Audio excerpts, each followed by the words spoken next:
आप सबको जय मसीह की। आज तारीख है 3/4/2026 और हम लोग सुबह का वचन पढ़ेंगे। हम पढ़ेंगे लूका की पुस्तक में से उसका 7 अध्याय और 31 से लेके 50 वचन तक। अतः मैं इस युग के लोगों की उपमा किससे दूं कि वे किसके समान हैं?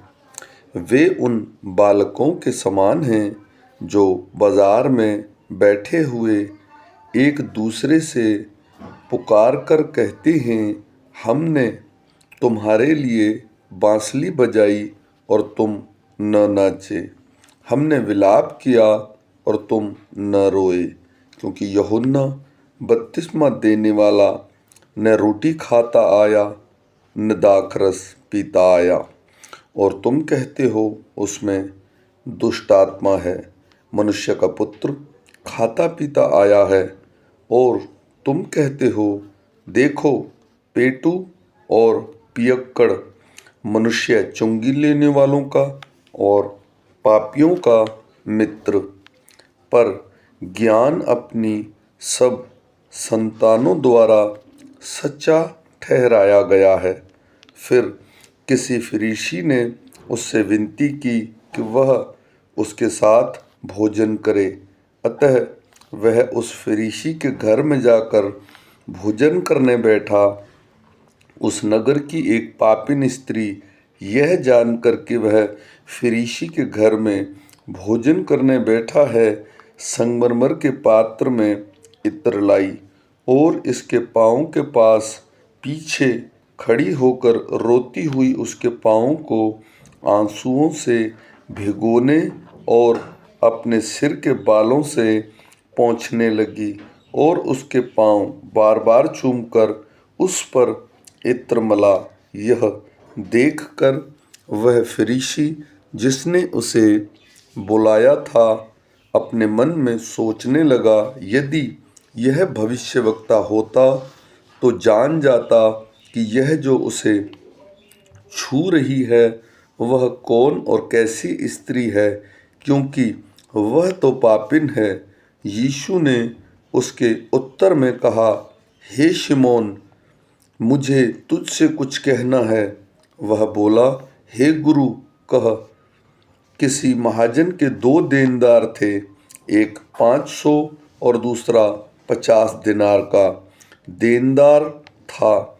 जब उनके पास पटाने को कुछ न रहा तो उसने दोनों को क्षमा कर दिया। इसलिए उनमें से कौन उससे अधिक प्रेम रखेगा? शिमोन ने उत्तर दिया, मेरी समझ में वह जिसका उसने अधिक छोड़ दिया। उसने उससे कहा, तूने ठीक ही विचार किया है। और उस स्त्री की ओर फिरकर उसने शिमोन से कहा, क्या तू इस स्त्री को देखता है? मैं तेरे घर में आया हूँ, परंतु तूने मेरे पाँव धोने के लिए पानी न दिया, पर इसने मेरे पाँव आंसुओं से भिगोए और अपने बालों से पोंछा।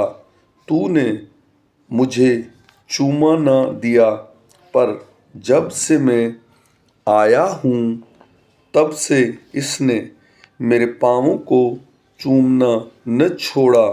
तूने मेरे सिर पर तेल नहीं मला, पर इसने मेरे पाँव पर इत्र मला है। इसलिए मैं तुझसे कहता हूँ कि इसके पाप जो बहुत थे क्षमा हुए, क्योंकि इसने बहुत प्रेम किया। पर जिसका थोड़ा क्षमा हुआ है वह थोड़ा प्रेम करता है। और उसने स्त्री से कहा, तेरे पाप क्षमा हुए।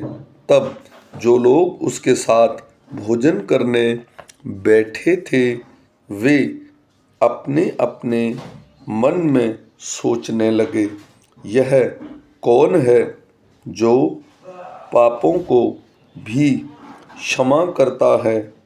पर उसने स्त्री से कहा, तेरे विश्वास ने तुझे बचा लिया है, कुशल से चली जा। आमीन।